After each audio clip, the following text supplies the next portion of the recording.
اچھا میری انڈرسٹینڈنگ ذرا سی ڈفرینٹ ہے. میری انڈرسٹینڈنگ میں ایمان کا رخ جو ہے وہ قبلہ نہیں تو خیر آپ فزیکل رخ نہیں, جو چاہے آپ کر لیں. آج میں کلمہ پڑھ لیا, اگر میں نے آج کلمہ پڑھ لیا تو آپ یہ کہہ سکتے ہیں آج اللہ تعالیٰ نے اس کا قبلہ درست کر دیا. یہ محاورے میں آپ استعمال کریں گے.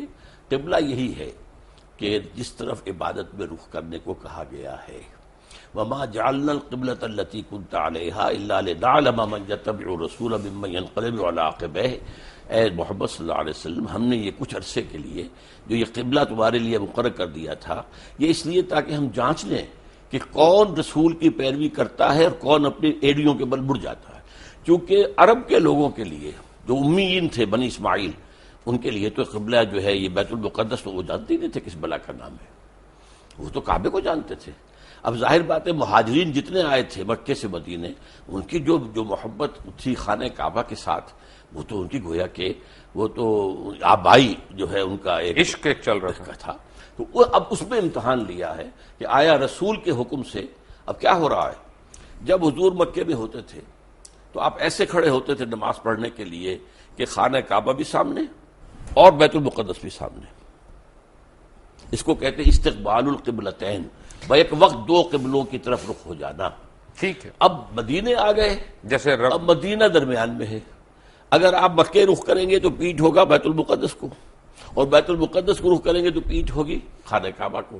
تو گویا کہ اللہ نے ایک امتحان کے طور پر مسلمانوں کو کہ آیا ان کے اندر رسول کی پیروی راسخ ہو چکی ہے یا نہیں. یہ کیا مجھے سمجھ نہیں آیا کہ اگر میں یہاں سے خانہ کعبہ کی طرف رخ کر کے نماز پڑھ رہا ہوں تو راستے میں ہندوؤں کا گردوارہ بھی آئے گا, سکھوں کا ٹیمپل بھی آئے گا, کوئی برما کی اپنا وہ ان کا بھی ٹیمپل آئے گا, تو میں ان کے بھی سجدے کر رہا ہوں, وہ بھی میری قبلے ہیں. نہیں, سوال یہ ہے کہ اس وقت کیا شکل تھی جب حضور پڑھ رہے تھے مکے میں نماز, تو عورتوں کو شیوا نہیں تھی, اور جب یہ مدینے میں آ کر کیا ہے تب بھی کوئی چیز درمیان میں نہیں. اچھا بات یہ ہے کہ حیرانی کی بات یہ ہے کہ اس وقت بیت القدس کا تو کوئی قیام ہی نہیں تھا جس زمانے کی آپ بات کر رہے ہیں, کیونکہ بیت القدس تو حضرت عمر فاروق نے بنوائی تھی بعد میں.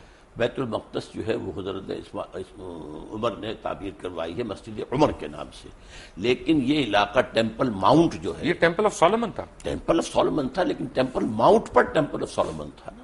ایک پہاڑی ہے, ٹھیک ہے, یہ مستطیل رقبہ ہے جس پہ حضرت سلیمان علیہ السلام نے یہ تعمیر کی, جنوں سے تعمیر کروائی تھی. اس کے بعد حضور کے زمانے میں وہ چرچ تھا. بالکل تھا, چونکہ قبضہ جو تھا وہاں پر وہ جو ہے عیسائیوں کا بالکل تھا, چرچ تھا. تو اصل میں تو چرچ بھی مسجد ہے, مسجد بھی مسجد ہے, چرچ بھی مسجد ہے, سینیگوگ بھی مسجد ہے. سورہ حج میں اللہ نے فرمایا ہے کہ وَلَوْلَا دَفْعُ اللَّهِ النَّاسَ بَعْضَهُم بِبَعْضٍ لَهُدِّمَتْ صَوَامِعُ وَبِيَعٌ وَصَلَوَاتٌ وَمَسَاجِدُ يُذْكَرُ فِيهَا اسْمُ اللَّهِ كَثِيرًا. اللہ تعالیٰ اگر اس طریقے سے ایک قوم سے دوسری قوم کو دفاع نہ کراتا رہتا تو یہ ساری مسجدیں اور یہ سارے سلوتے اور سینیگوگز یہ سب کے سب ختم ہو گئے ہوتے. تو اس کا مطلب ہے کہ مسلمان جو ہیں وہ یہودیوں کی یا عیسائیوں کی عبادت گاہ کو سجدہ کرتے رہے کعبہ کو چھوڑ کے. سجدہ تو نہ اس کو کیا نہ کعبے کو کیا, سجدہ اللہ کو کرتے, قبلے کی ڈائریکشن پر. لیکن یہودیوں اور عیسائیوں میں بھی اختلاف تھا. ایک مشرق کی طرف جب وہ خود ٹیمپل آف سولومن کے اندر عبادت یعنی کرتے مسلمان خانہ کعبہ کو چھوڑ کے یہودیوں اور عیسائیوں کی عبادت گاہ کو سجدہ کرتے رہے, اس کو سجدہ نہیں کرتے رہے, اس رخ میں. بابا اکرم خانہ کعبہ کو میں چھوڑ کے کہہ رہا ہوں تو میں رخ کی بات کر رہا ہوں. ٹھیک ہے, میں تو بتایا آپ کو, اللہ نے اس کو امتحان قرار دیا ہے کہ آیا تمہارے اندر اپنا نیشنلزم اور ریشیل وہ باتیں زیادہ مضبوط ہیں یا رسول کا فرمان زیادہ ہے. رائٹ, آتے ہیں اس بات پہ. ڈاکٹر اسرار احمد ہمارے درمیان بیٹھے ہیں. وی کم بیک ٹو ہم after break. Take a break.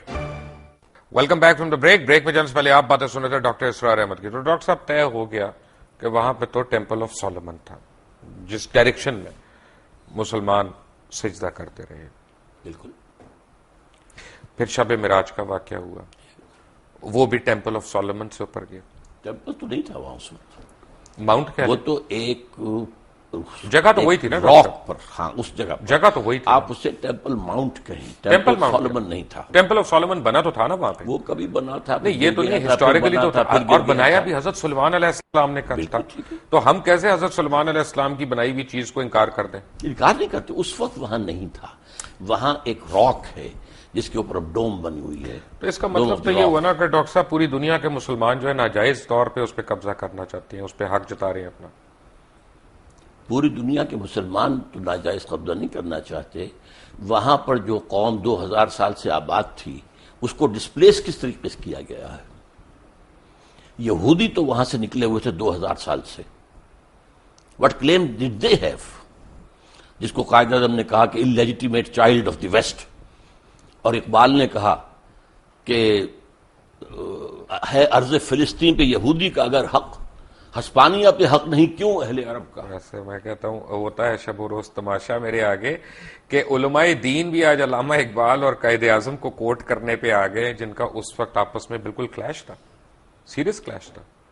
بات یہ ہے کہ حق نہیں ہے. آپ مغالطہ ہو رہا ہے. میں علماء دین میں سے نہیں ہوں، دین کا خادم ضرور ہوں، لیکن میں تو اپنی نوجوانی میں مسلم اسٹوڈنٹ فیڈریشن کا بڑا تیز ورکر تھا اور ضلع حصار کی اسٹوڈنٹ فیڈریشن کا جنرل سیکرٹری تھا، اور میرے اوپر پہلا اثر جو ہے وہ علامہ اقبال کا ہے. رائٹ. تو اس کا تو مطلب یہ ہوا نا کہ آپ ان لوگوں کو برا کہہ رہے ہیں کہ جنہوں نے وہاں پہ زمینیں خریدی، وہاں پہ اپنے آپ کو آباد کیا، کیونکہ اگر آپ سچ پوچھنا چاہتے ہیں تو فلسطینیوں نے تو پیسے لے کے زمین بیچی تھی، ان کے پاس رائٹ آف وے ہے اس کا سارا.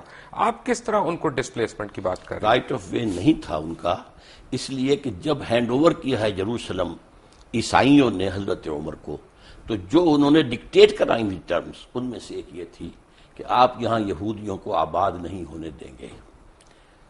یہ ایک معاہدہ تھا حضرت عمر کا اور اس وقت کے عیسائیوں کا. حضرت عمر نے رعایت یہ برتوائی تھی کہ ٹھیک ہے یہودی یہاں آ سکتے ہیں to visit their holy places, لیکن یہاں وہ کوئی زمین نہیں خریدیں گے، کوئی مکان نہیں خریدیں گے، جائیداد نہیں خریدیں گے، سیٹل نہیں کریں گے. اچھا یہاں پہ پتہ ہے، فرض کریں آج ہم ایک مناظرہ کرتے ہیں اسرائیل والوں سے اور ان سے کہتے ہیں کہ جی یہ تم ہمیں دے دو یروشلم، کیونکہ ہمارا اس پہ رائٹ ہے، حضرت عمر فاروق کا بھی اس پہ معاہدہ ہوا تھا اور وہ ہمیں دے دیتے ہیں کہ جی ہم تم سے پہلے تھے یہاں پہ، ٹھیک ہے.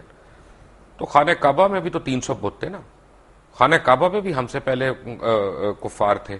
اگر وہ کل آ جائیں اپنی فردیں نکال کے کہ جناب اب اس کا جو ہے نا وہ ہمارے نام کر دیں رجسٹری، تو ہم دے دیں گے ان کو. یہ آپ ایک ایسی بات کر رہے ہیں جس کا کوئی امکان نہیں. وہ سب کے سب اسلام لے آئے تھے، ان کے باقیات تو کوئی ہے ہی نہیں. وہ لوگ جو تھے مشرکین مکہ کہاں رہ گئے؟ ہم نے بھی تو ڈسپلیس کیا نا. نہیں، کہاں ڈسپلیس کیا؟ ڈسپلیس وہی کے وہی مدینہ تو شہر ہی یہودیوں کا تھا. یہودیوں کو ڈسپلیس کیا کیوں کیا؟ انہوں نے معاہدوں کی خلاف ورزی کی. ہم نے ان کو ڈسپلیس کیا پہلے، اگر 1400 سال کے بعد انہوں نے ہمیں ڈسپلیس کر دیا تو کون سی برائی ہوئی؟ انہوں نے معاہدوں کی خلاف ورزی کی، اس کی سزا کے طور پر انہیں ڈسپلیس کیا گیا. حضور صلی اللہ علیہ وسلم نے مدینے جاتے ہی پہلے 6 مہینے میں جو کام کیے ہیں آپ نے، 6 months اور 3 کام کیے. نمبر 1 مسجد نبوی کی تعمیر، نمبر 2 یہودیوں کے ساتھ معاہدہ کر کے جکڑ لیا کہ اگر ہم پر حملہ ہوگا مدینے پر تو جوائنٹ ڈیفنس کریں گے ہم مل کر، اور نمبر 3 مہاجرین اور انصار کی آپس میں مواخات. یہ 3 کام. لیکن اس کے بعد یہودیوں نے آنر کیا اور مسلمانوں نے آنر نہیں کیا. جب اپنا کروسیڈ شروع ہوئی ہے یروشلم کے اوپر عیسائیوں نے حملہ کیا تو انہوں نے مسلمانوں سے زیادہ تعداد میں یہودیوں کو قتل کیا. عیسائیوں نے مارا نا، عیسائیوں نے مارا.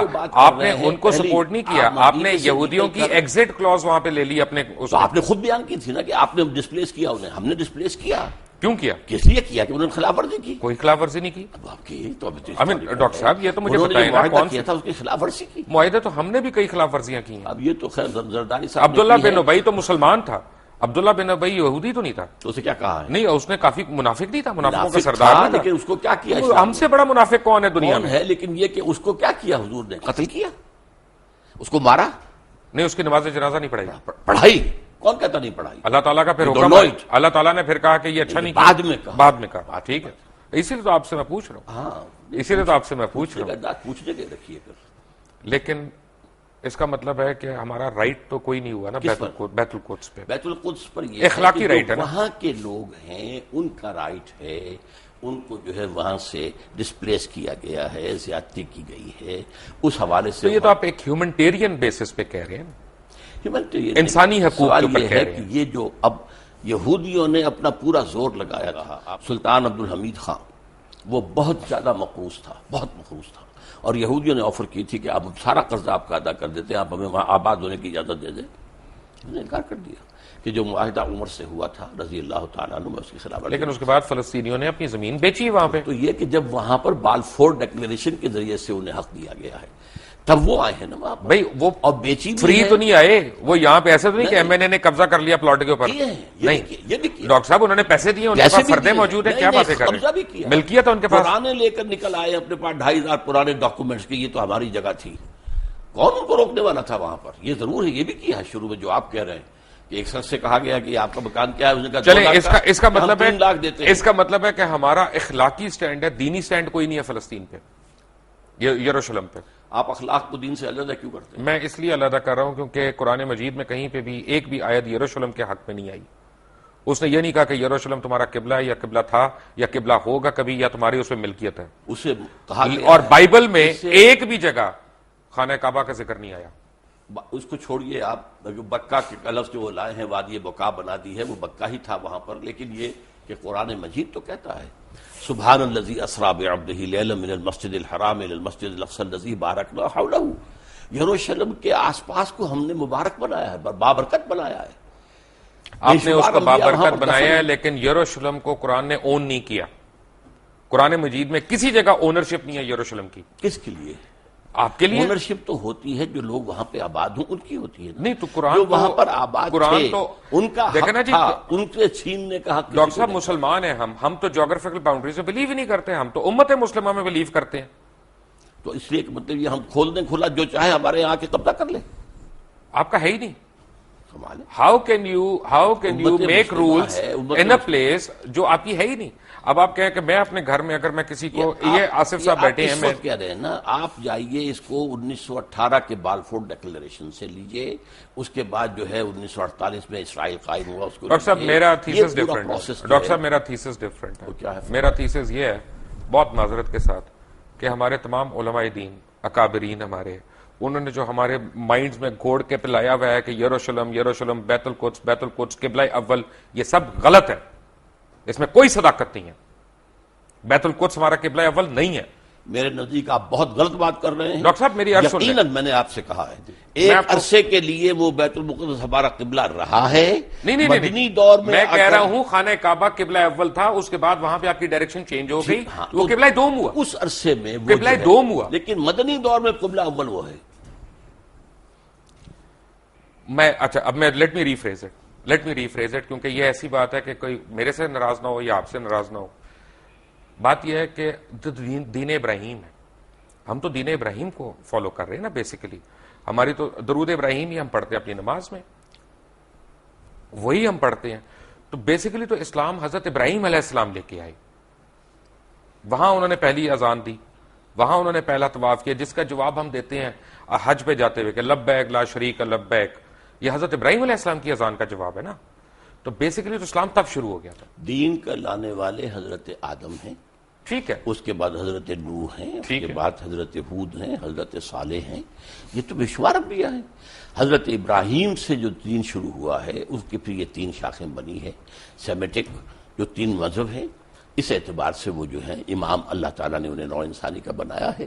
آج بھی یہودی, عیسائی اور مسلمان تینوں انہیں جو ہے وہ مانتے ہیں. ٹھیک ہے, تو ہمارے دین کی شروعات تو وہیں سے ہوئی نا. لیکن اب ہمارا دین مکمل ہوا ہے محمد الرسول اللہ. بالکل, اس میں کوئی شک نہیں. بس وہاں تو مہر لگ گئی, اس پہ کوئی اعتراض نہیں ہے. اس لیے میں کہہ رہا ہوں کہ اصولاً آپ کا جو قرآن مجید جو ذکر کر رہا ہے, میں صرف قرآن مجید کے حوالے سے کہہ رہا ہوں, قبلہ تو خانہ کعبہ ہوا نا. اب بھی ہے خانہ کعبہ ہی, پہلے بھی تھا. ایک عرصے میں 16 مہینے بیت المقدس. ٹھیک ہے, میں آپ کی بات, یعنی آپ عالم ہیں ماشاءاللہ, تو وہ قبلہ دوم ہو گیا نا. آپ چاہیں تو کہہ لیں اس کو, غلط ہوگا کہ صحیح ہوگا دوئم کہنا اس کو. میں کہتا ہوں وہ قبلہ عارضی تھا ایک عرصے کے لیے, اور اس کے حوالے سے وہ اول بن جاتا ہے مدینے آنے کے بعد. پہلے 16 مہینے وہ, بعد میں پھر خانہ کعبہ. لیکن اصل میں بات صحیح ہے کہ قبلہ اول وہ خانہ کعبہ ہے. یہاں تک کہ جو ان کا ہوتا تھا حضرت موسیٰ علیہ السلام کے بعد جو بنی اسرائیل کا ایک عبادت گاہ ہوتی تھی, وہ خیمہ ہوتا تھا. رائٹ, وہ خیمہ جہاں جا کے لگاتے تھے اس کا رخ ایسا ہوتا تھا کہ قربانی کرتے ہوئے جنوب کی طرف رخ ہوتا تھا. رائٹ. ڈاکٹر صاحب آپ کی بات بیچ میں رک گئی تھی, آپ فرما رہے تھے کہ ایک ٹینٹ کے اوپر جب کہیں پہ ٹینٹ پلیس کرتے تھے تو ان کا جو خیمہ تھا اور اسی میں پھر قربانی دی جاتی تھی. تو اس کو اس طریقے سے رکھتے تھے کہ قربان گاہ جو ہے، جب آدمی کو قربانی پیش کرتا تھا تو اس کا رخ ہوتا تھا کعبے کی طرف، جنوب کی طرف۔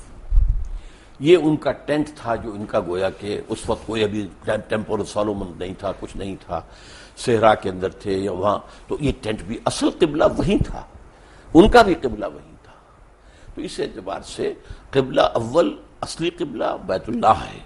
البتہ یہ ہے کہ حضور صلی اللہ علیہ وسلم کے دور میں 16 مہینے کے لیے بیت المقدس کو قبلہ مانا گیا ہے، نماز پڑھی گئی ہے، اس اعتبار سے بعض اوقات اس کو قبلہ اول کہتے تھے۔ ٹھیک ہے۔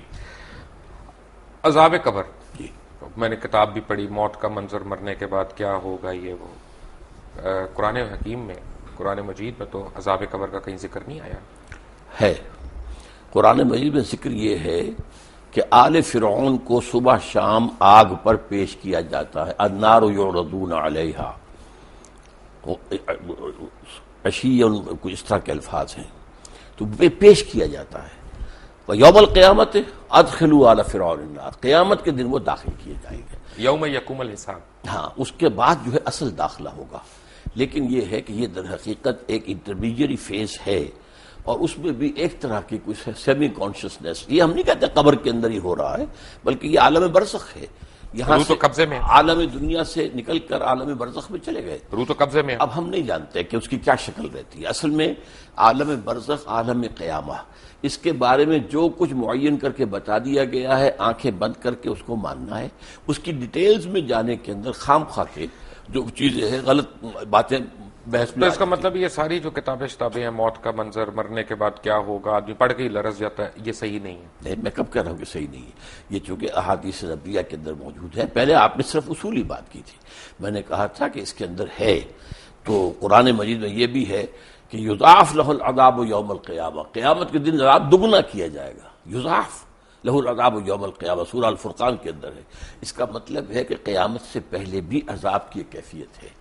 اس کو میں اس طرح بیان کیا کرتا ہوں کہ آپ اگر دیکھیں کسی شخص نے امتحان دیا ہے اور اب اسے معلوم ہے کہ میں جو کچھ کر کے آیا ہوں، تو رزلٹ ڈکلیئر نہیں ہو رہا، پہلے جان سوکھ رہی ہوتی ہے اس کی کہ جو بھی نتیجہ نکلنا مجھے تو معلوم ہے۔ اسی لیے کہا گیا قرآن مجید میں وجوہ یومئذ ناظرۃ الی ربہا ناظرہ ووجوہ یومئذ باسرۃ تظن ان یفعل بہا فاقرہ، بہت سے چہرے اس دن جو ہے تر و تازہ ہوں گے، اپنے رب کی رحمت کے امیدوار ہوں گے، بہت سے چہرے سوکھے ہوئے ہوں گے، انہیں اندیشہ ہوگا کہ اب ان کے ساتھ کمر توڑ دینے والا سلوک۔ لیکن یہ بھی ہوگا کہ کوئی کسی کو پہچانے گا نہیں، کوئی رشتہ کسی کو نہیں پہچانے گا، نہیں، کس نے کہا ہے پہچانیں گے، لیکن کوئی کسی کی مدد کو نہیں آئے گا، اون نہیں کرے گا۔ کوئی مدد کے لیے نہیں، بلکہ یہ کہ سب کو اپنی پڑی ہوگی، نفسی نفسی۔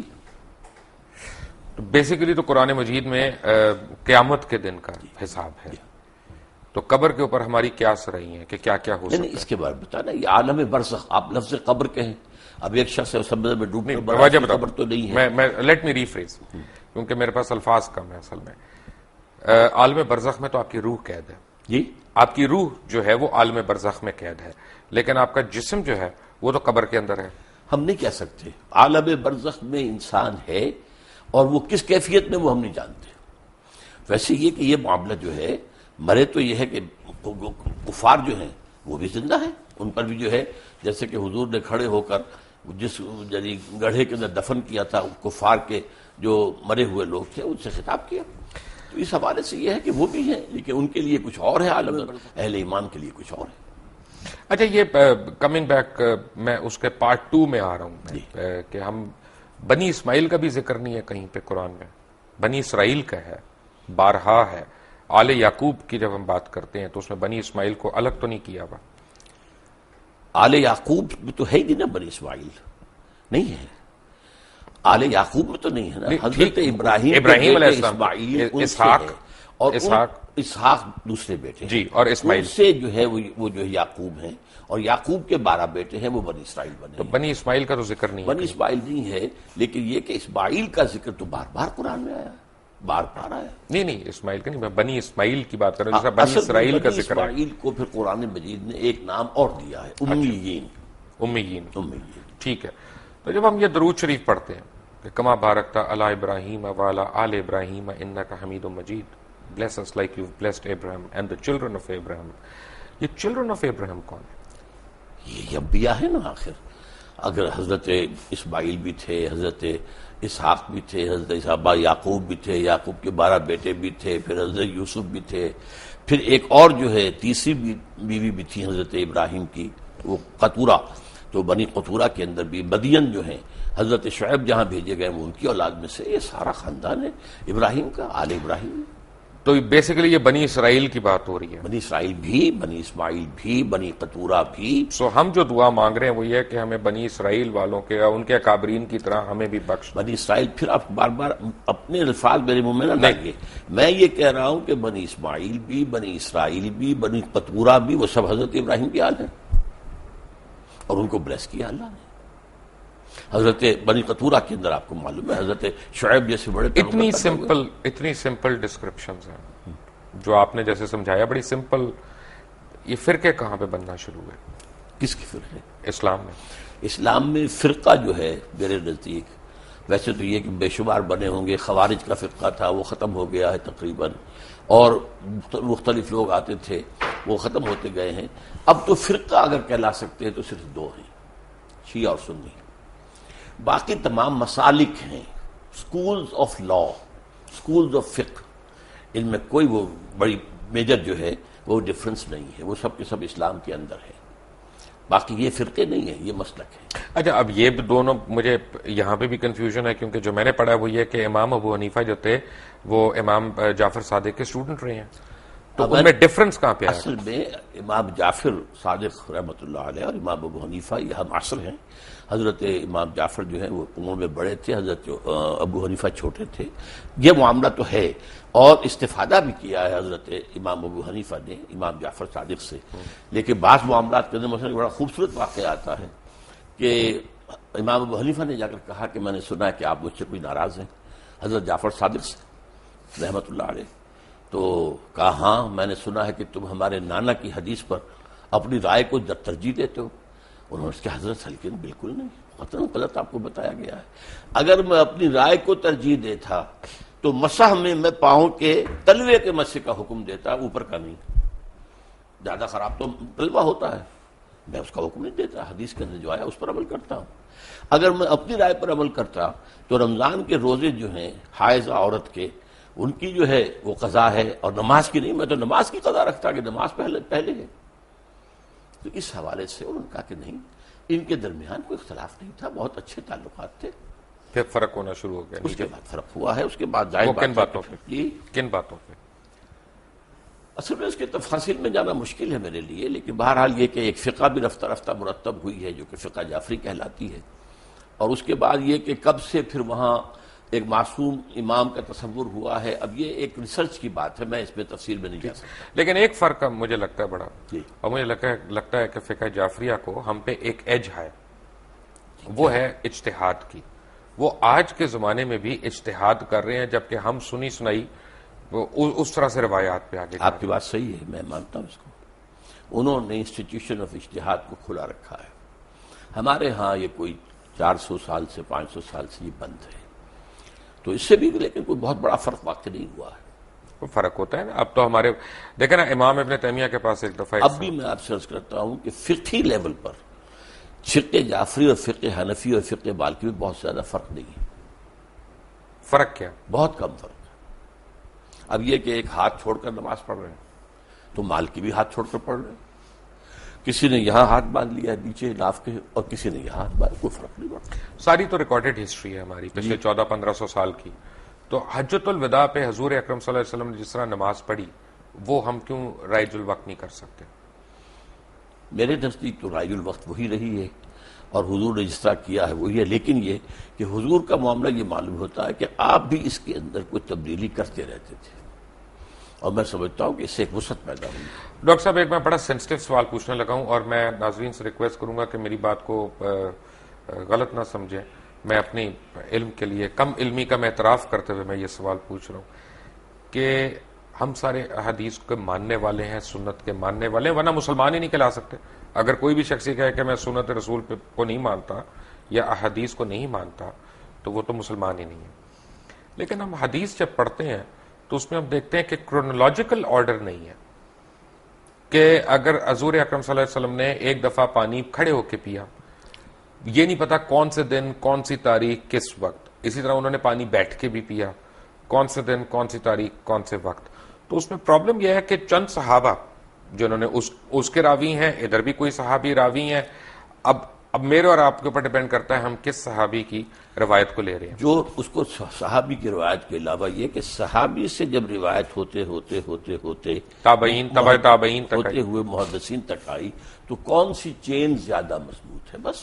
اور اس میں کوئی فرق نہیں. میں سمجھتا ہوں اس میں وسعت پیدا ہو گئی کہ معلوم ہوا کھڑے ہو کر بھی پیا جا سکتا ہے اور بیٹھ کر بھی پیا جا سکتا ہے.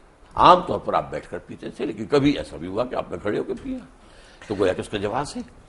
کیونکہ کمنگ بیک ٹو عذاب قبر، 1 منٹ کے لیے اگر آپ اجازت دیں تو عذاب قبر کے اوپر میں واپس آؤں.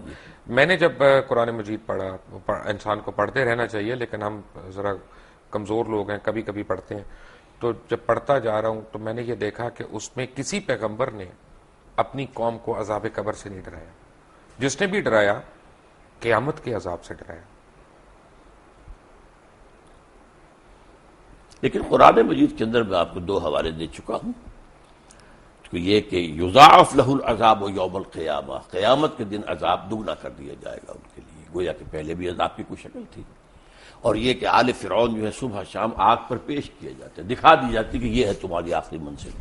لیکن قیامت کے دن پھر ان کو کہا جائے گا یوم القیامت ادخلوا آل فرعون النار. ٹھیک ہے، جب ہم پیغمبر اسلام کو ہم فالو کرتے ہیں ان لیٹر اینڈ ان اسپرٹ، اصل میں قرآن مجید میں دوسرے پیغمبروں کی بہت زیادہ تفصیلی تعلیمات آئی نہیں ہے. اصل میں جو ہے معاملہ ان کا توحید، رسالت، آخرت، اس کے اوپر زور تھا. اس سے پہلے تو بلکہ حضرت ابراہیم علیہ السلام سے پہلے تو کوئی معین یعنی وہ بھی نہیں تھی جس کو ہم شریعت کہتے ہیں، بلکہ ہم کہتے ہیں کچھ چیزیں فطرت کی ہیں جو حضرت ابراہیم سے ثابت ہیں. یہ سچ ہے کہ حضرت ابراہیم کو جب اللہ تعالیٰ نے حکم دیا کہ یہاں پہ اذان دو تو وہ ہنس پڑے. انہوں نے کہا کون آئے گا یہاں پہ؟